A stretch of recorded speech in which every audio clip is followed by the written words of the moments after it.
Dobrý den, jsem ráda, že vám mohu nabídnout koupi pěkného bytu velikosti 2+1 s vlastním plynovým kotlem, terasou a možností výhradního užívání části zahrady.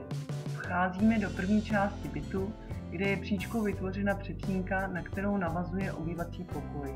V bytě je zrekonstruovaná koupelna a kuchyň, okna jsou ze dřevěná, dvojitá se žaluziemi. Vlevo jsou dveře do místnosti, která byla původně využívána jako šatna. Nyní je to dětský pokoj.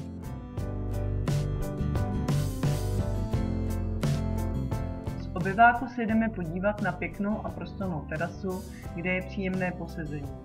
Umím si zde představit pohodu při kávě.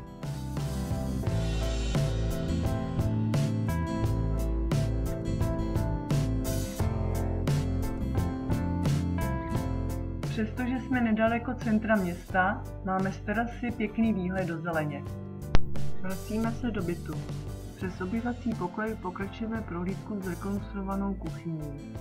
Zde je vlevo vstup do koupelny s WC, vpravo vstup do ložnice.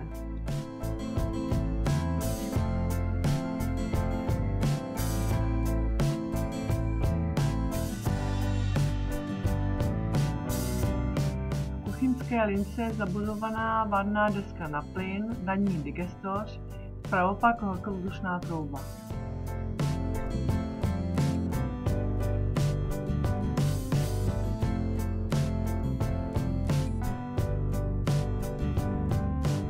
Koupelna tvoří jeden celek s WC.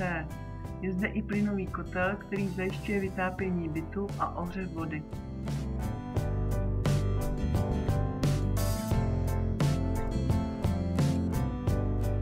Nyní předkládám k nahlédnutí dispoziční plánek bytu.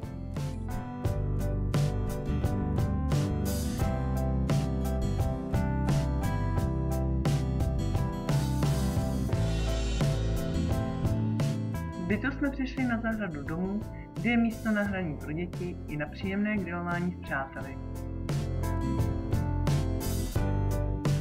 Vpravo v přízemí domu pod ložnicí je velký skladový prostor, který může být využit i jako dílna. Jsem ráda, že jsme společně prošli celou nabídkou prodeje bytu. Děkuji za pozornost a těším se na setkání s vámi. Blanka Rosková, realitní makléřka, finanční poradkyně.